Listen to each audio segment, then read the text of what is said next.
The cursed ship, Voyager, had been on a journey of exploration to the North Pole.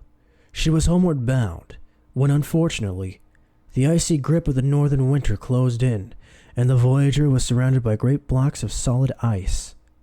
The captain and crew weren't prepared for the weary wait until the thaw could set in so that they may continue on their journey home. What followed were weeks of fear, toil, betrayal, and violence. It had been about 100 years since that day, and yet they'd never been able to escape the sharp bite of the cold, even in death. Forever cursed to eternally freeze and starve for their treachery, until one day, when the captain and his first mate Boyd stood on the deck of the Voyager, as they'd done many days prior, interrupted mid-conversation as a curious sight beheld them, one they'd not seen in more than a lifetime. The strong, radiant glow of fire was left in the prints of the stranger's shoes as he approached the ship.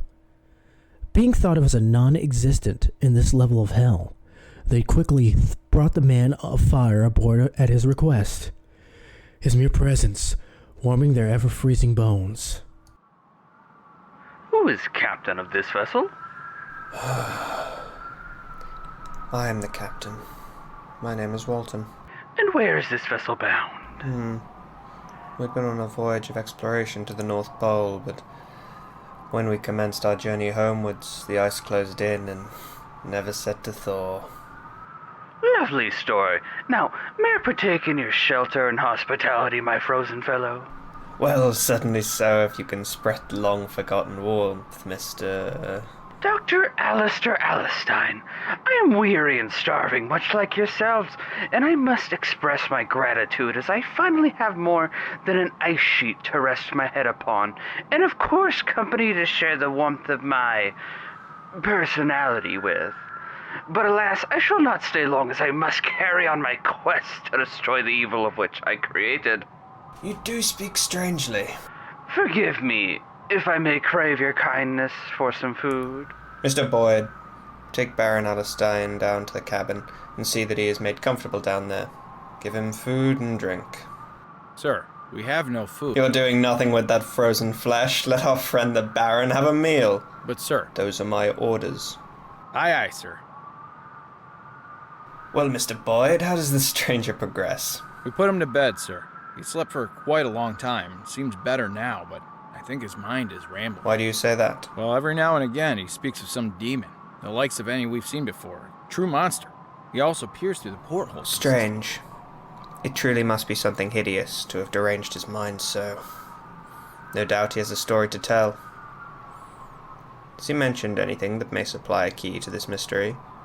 Or why he was wandering around here in these icy wastes? Said he was searching for an evil spirit, a violator, taker of man's decency. Something about that man makes me afraid, sir. Worry not, Mr. Boyd. There's nothing to be afraid of. I shall go down and speak to the man myself. Perhaps I can persuade him to tell me his story. Wait here, Mr. Boyd. I'll send for you if I need you. Pardon my intrusion, Baron ALASTEIN. I came to inquire about your condition. Why was I locked in this cabin?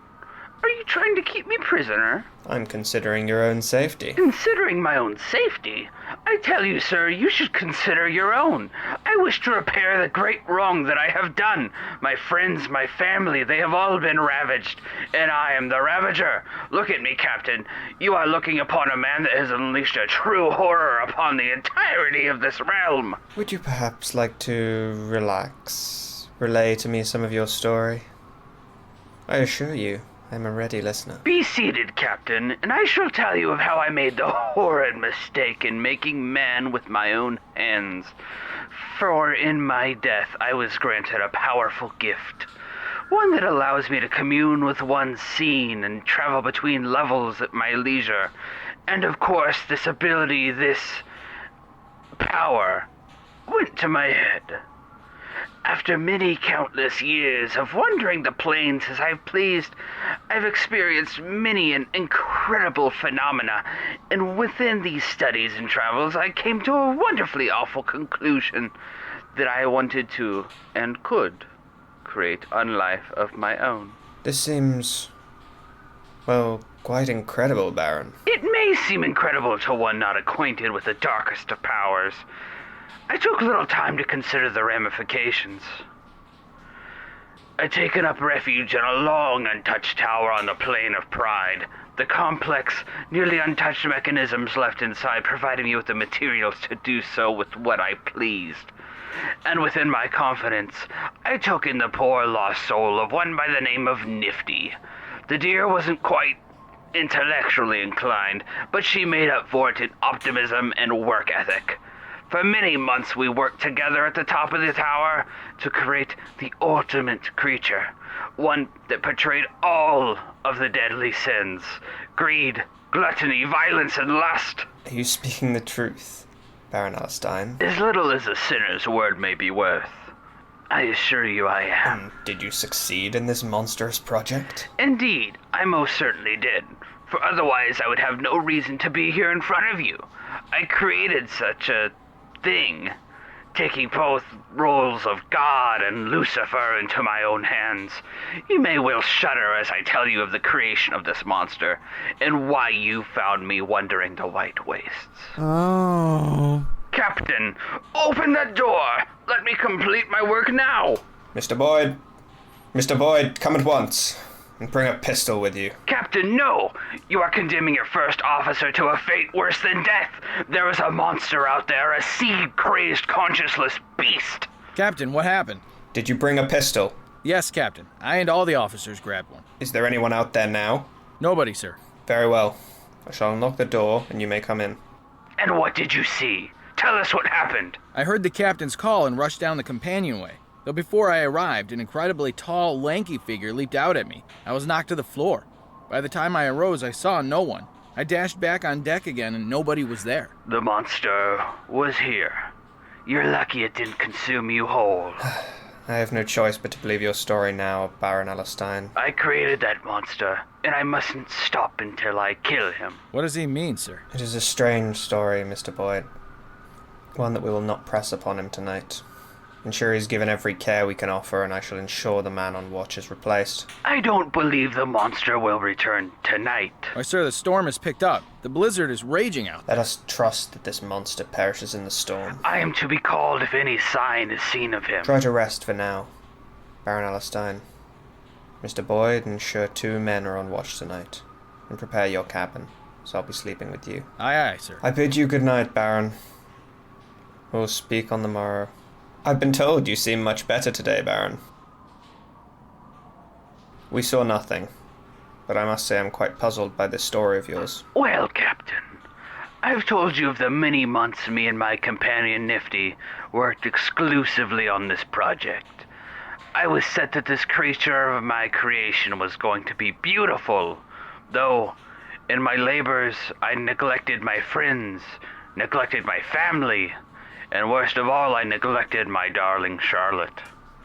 But nonetheless, it just so happened that all this time my greatest friend, Husker, came to stay at our home. However, I'd become stolid and morose on the exterior, though as my experiment neared completion, within me there came to grow a strange tinge of excitement. Imagine, Captain, great crimson clouds filling the sky, me and my assistant Nifty in a laboratory late one afternoon, standing over a great table in the middle of the room, upon it a figure wrapped in bandages from head to toe. Nifty, my dear, I've good faith that tonight will be the finale of our work. You think the thing is gonna come alive? I certainly hope so. Here, look at how now this is nothing but a lifeless mass of flesh. For months we have worked over it, and tonight we will hoist it into the air, and I shall commune with forces unknown. I'm afraid, Doctor. I don't believe we should do this. Why are you afraid, Nifty dear? I'm about to discover powers of which rival Lucifer and God themselves. Who is there? Oscar, the guy you invited. I came to see this crazy shit you was doing. Right along now, Nifty. Leave us be. Husker, my good friend, I'm ecstatic to show you the amalgamation of my experiments. Look on this bench. Tell me what you see, Husker. A glorified Halloween decoration. No! My creation! Tonight it shall have life! Yeah, probably shouldn't do that. You're like Nifty, also afraid. I ain't afraid, Al. You're just wrapping yourself up in some fairy tale shit while you got a lady waiting for you. Husker, my friend, I know I've been neglecting Charlotte, but she will be proud of me. I will be hailed as the greatest creator of life, a new god. Yeah, probably not.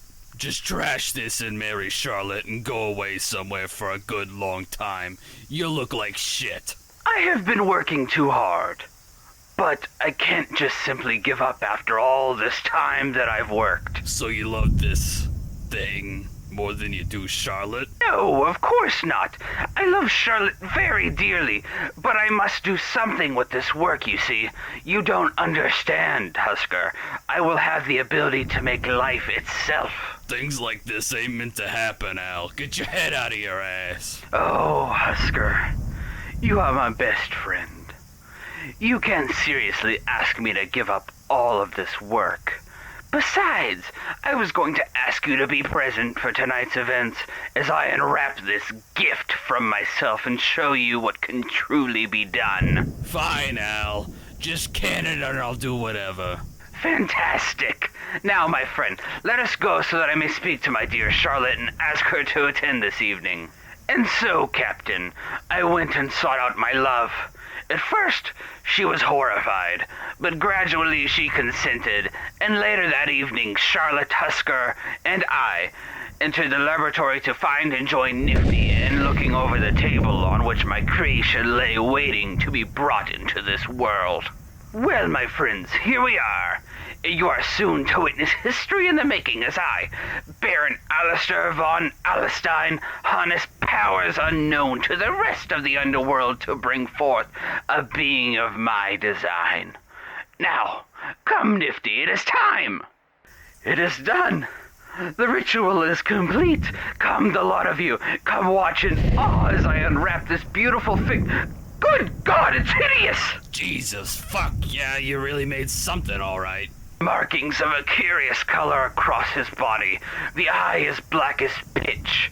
It's perhaps the tallest, slimmest figure I've ever seen. One of grotesque proportions, even. But it is alive. Oh.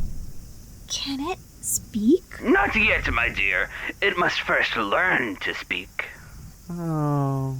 Goodness, that awful noise. So what the fuck are you gonna do with the thing now? It's not a man. It's a monster. Quiet! Nifty, darling, has the door been unlocked?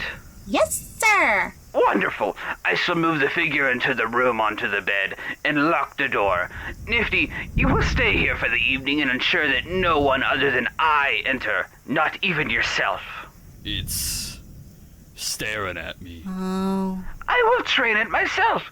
Come, Husker, help me move it to its room. Nope, not a fucking chance I'm touching that thing. I feel nauseous. There's no need to be afraid, Husker. Nor you, Charlotte. It can't even walk. Bah, fine then. I shall carry it myself. Oh. I ain't never seen something so ugly. I must admit, I am not proud of how my creature looks, but it is alive nonetheless. Sir, I don't think the bed is big enough. It's so tall. Nonsense. Now, Nifty, take this key and stand watch. I have to say I feel an overwhelming sense of power. Well, I'm beat. Good night, you two. Baron ALASTEIN, your story seems extraordinary. What became of this dreadful monster you created? That night, mere moments after the experiment, I was overcome by a sudden fatigue and found myself in bed soon after. Though in the morning, standing over me was my dear Charlotte and my friend Husker. The both of them were anxious and begging me to take away the life of which I brought into existence, until I relinquished and agreed to carry out their wishes.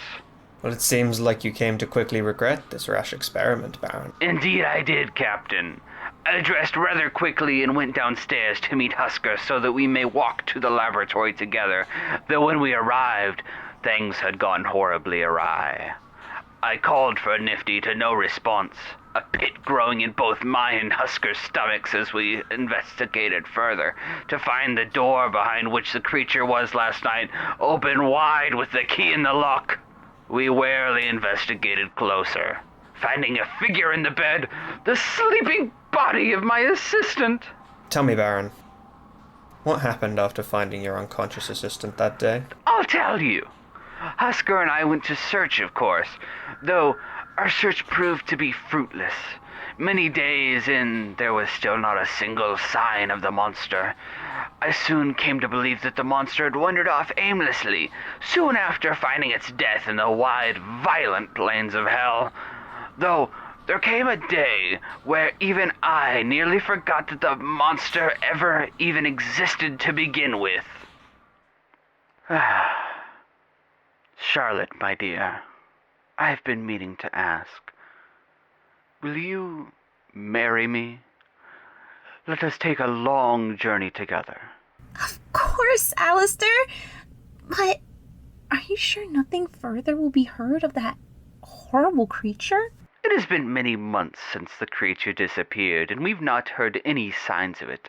I assure you it is safe for us to go, Charlotte. How long will we be gone? At least 6 months, my dear. Then we will return and settle down together in a home. Come, my dear. We shall soon be married. Let us go tell your father of these plans. We then left for a wonderful 8 months, finally a married couple, after which we returned home, happy, until one afternoon. Come over here, Charlotte. Look out the window. What is the matter, Al? Look at those strange crimson clouds on the horizon. They fill me with a strange sense of foreboding. Alistair. Clouds just like that filled the sky on that night I created the monster. Alistair, don't think about it. It's been 12 months since that night, and we've heard nothing of him. Surely he is dead. Alistair, don't think about it. It's been 12 months since that night, and we've heard nothing of him. Surely he is dead. But is he dead? Charlotte, do you hear that? Oh, Alistair, Daddy. About time we ran into each other. The monster! This cannot be! It's been a few months since we seen each other, Daddy. And now I'm everything you wanted. I can walk, talk, and suck cock. Where have you been? That don't matter. I came to make terms with you, Daddy. Terms? What mean you by that? Alistair, he looks horrible. That long, tall, lanky figure. You gave me life, an empty life with nothing and no one to love me. Tell me, monster, what is it that you ask of me? You made me, you gave life to me. We're closer than any other two could ever be. Ditch that dumb broad and get with me. What you ask is impossible. I will not do such a thing. So be it. And if yous ain't gonna get with me, then I'm gonna make sure you ain't got no one either. What mean you by that? The fuck you think? I'm gonna get rid of the fuckers till I'm the only one that you've got left. I shall kill you for this. You've wanted to kill me since day one anyway. I don't see this going anywhere right now, but I'll catch you later, Alistair, Daddy. Toodles. And what followed this encounter, Baron ALASTEIN? Well, Captain, I comforted my wife for some time before coming to the conclusion that I must end this that night. I put her to bed and left her a note explaining my absence, as I couldn't face her and confess my awful plan. For hours I searched throughout the wilderness, through a forest and the like, and as the first rays of the daylight peeked over the horizon, I heard a faint sobbing, rushing to find the source. Hello, ma'am, what is the matter? It is my husband, sir. He was with another while I was in town. Did you see this other lady? It was not a lady, sir. No, it was a monster. A monster? Yes, it sucked the life out of him, leaving him a horrible marking on his neck, and he won't awaken. What am I to do? We shall move his body into the house. Then we shall go to town for assistance.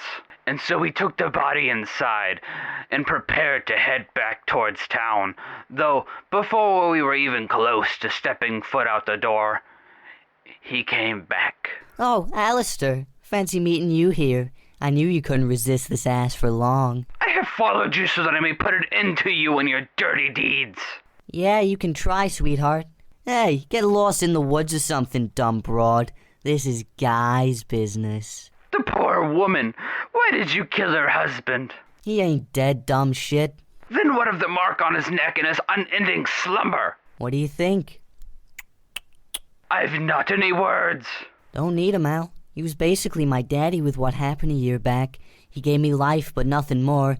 You, Kitty Cat, and that Charlie broad got to love for each other that I never felt, and when I want some, you call me a monster?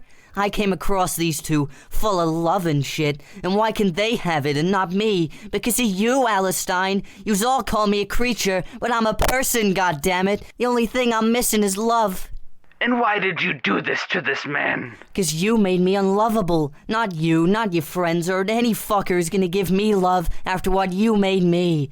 So, ALASTEIN, if yous ain't gonna give it, then I'm gonna take it from you and show you what it's like. Monster, you try to arouse my sympathy. My Charlotte is likely in such deep despair, filled with anger, that I come to confront you.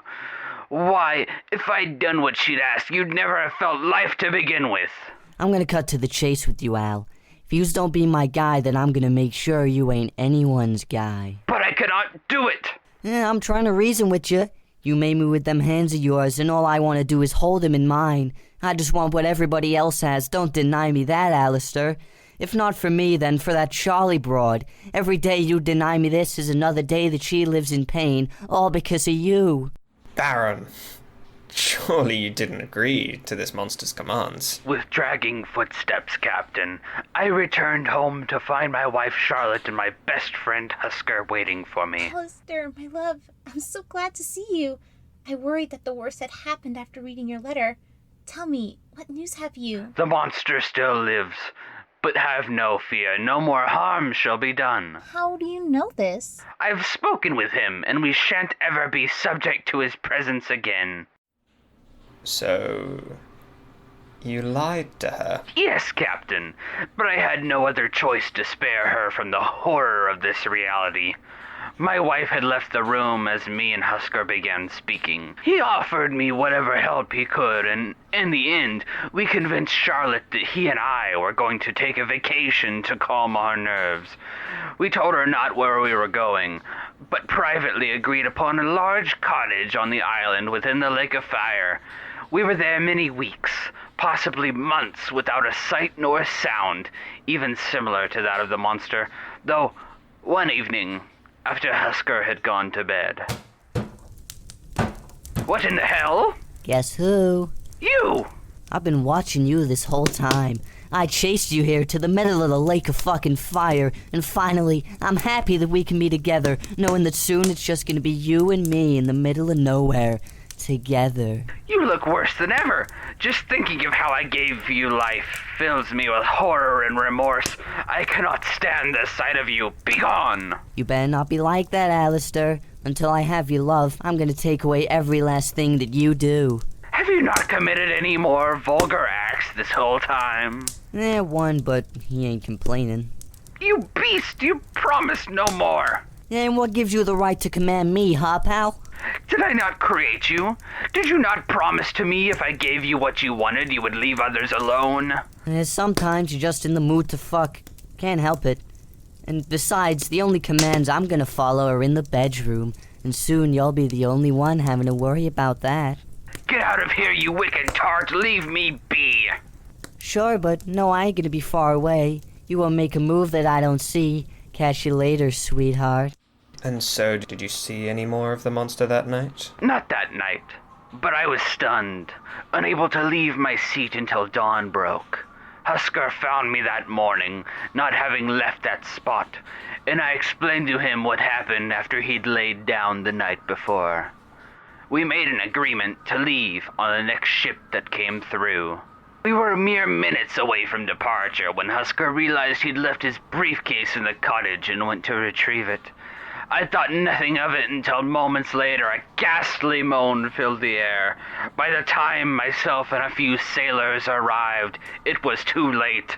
We searched for the perpetrator for hours and hours, though, as we were still empty-handed and the sun began to set, we departed from the island with my unwaking friend. It took little time for us to arrive on shore, and even less time to arrange transport back home. Back to my Charlotte.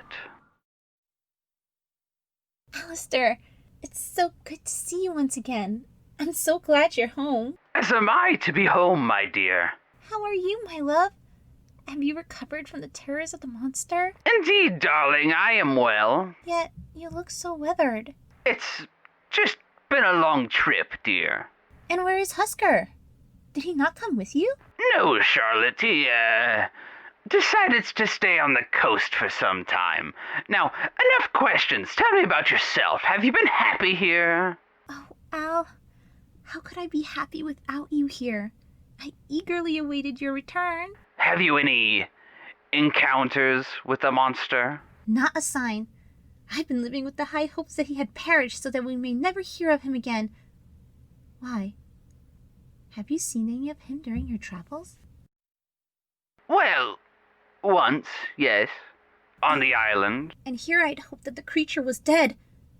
Alistair, why must you look so worried? Worry not, Charlotte. Just know that from this day forth, I'll never leave your side again. Alistair, I must say that I am beyond delighted to hear this, but whatever is it that has gotten into you? May the monster return. I cannot let you fall victim to it. Victim? Al, why do you think that he would attack me? Question me not, my love.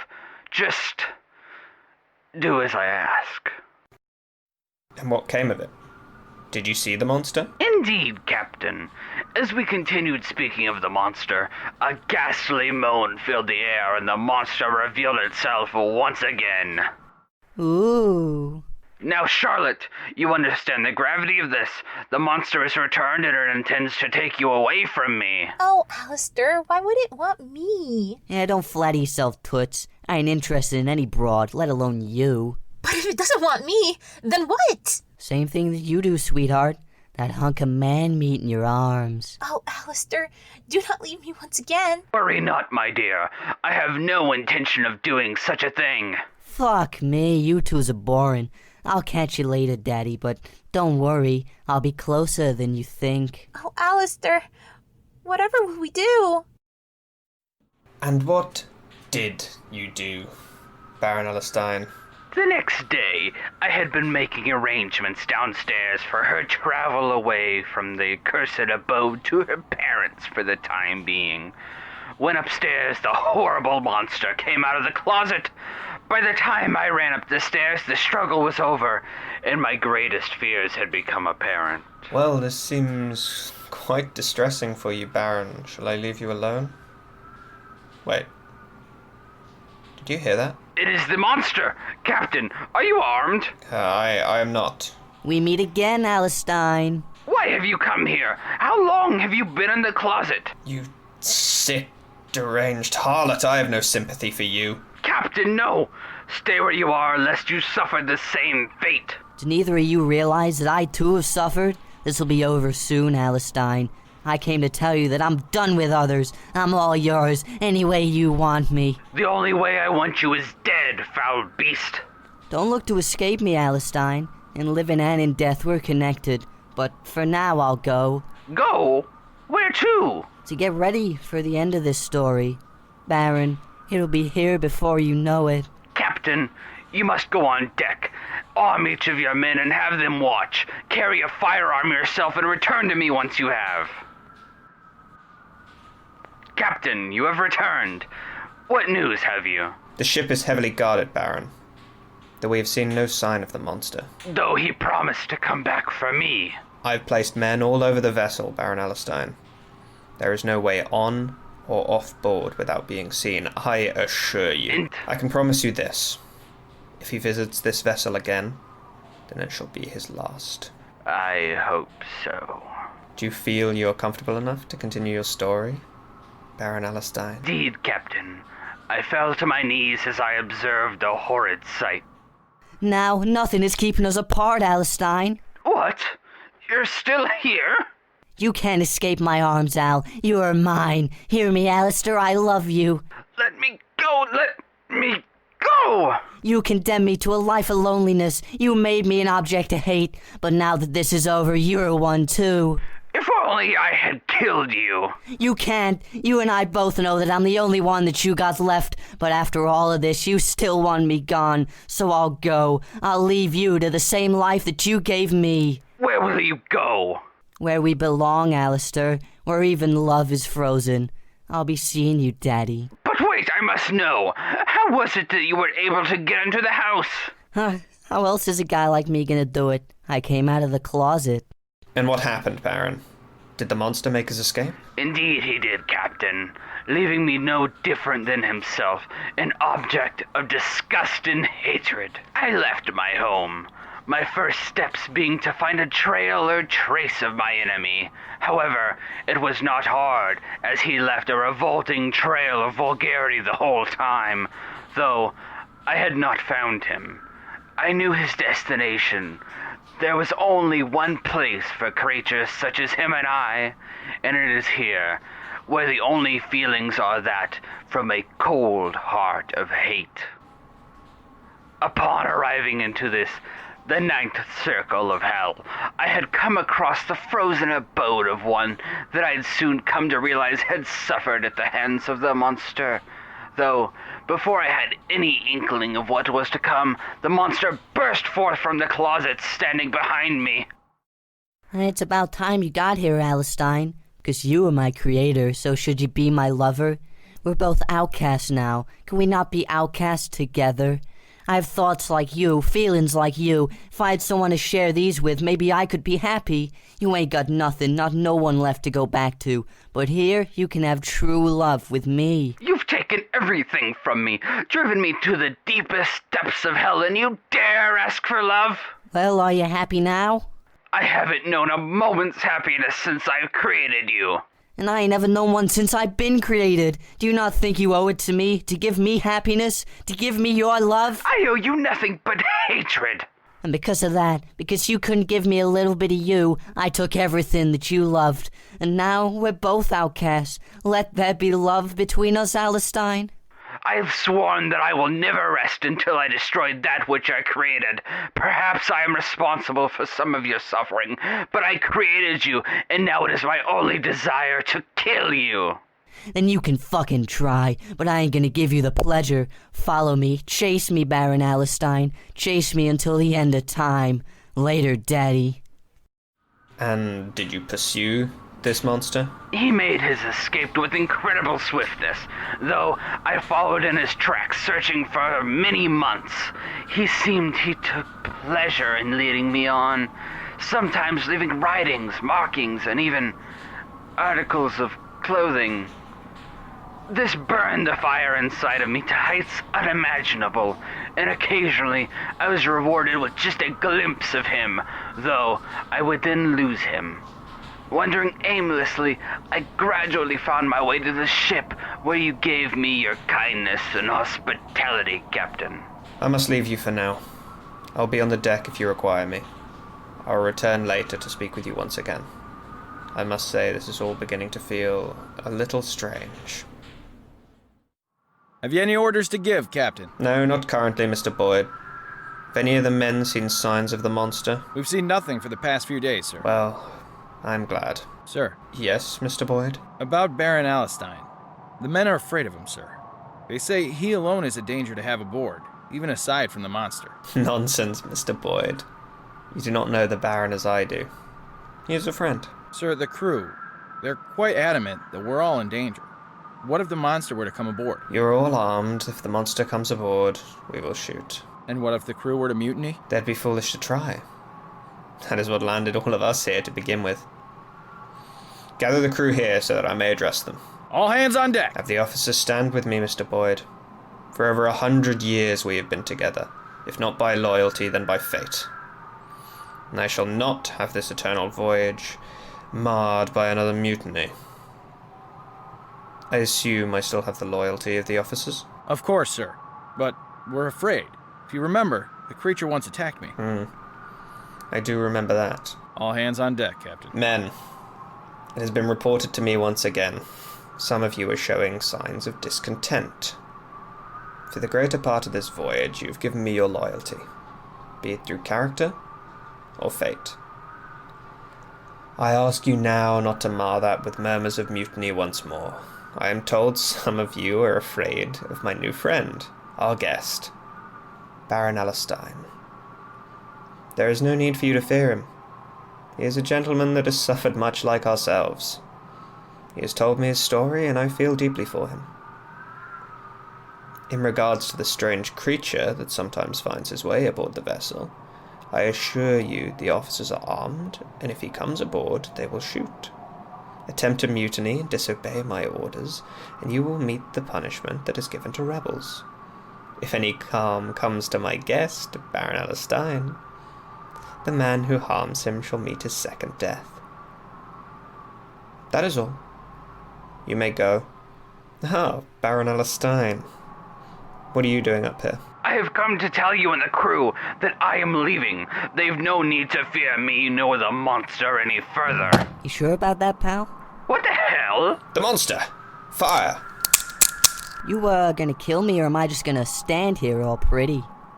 Figures. I leave a group of guys speechless and half-cocked. This game has reached its end, monster. I am tired of chasing after you. And I'm tired of running away from you. What do we do, Captain? Oh, Alistair, victim of all my anger, victim of all my loneliness. From the beginning, you done me every wrong in the book, and I did 'em back in revenge, thinking I'd get some kind of happiness out of it, but here we are, years later in the middle of nowhere, and I'm angry. Do I want to kill you? No. God damn it, I just want to be held in your arms, Alistair, my love. Your love? You... Shut the fuck up, pal. I'm trying to have a moment here. Angel. Huh? Your name is Angel, as you are mine. Oh, Alistair. Come, Angel dear. Let us get off this ship. Together. I don't know what to say. Then say nothing, my dear. Hold my arm and let us return to the circle of pride. After all, we have a wedding to plan. Though, first things first, we are getting dinner. I'm starved and I must admit, I'm rather tired of frozen food.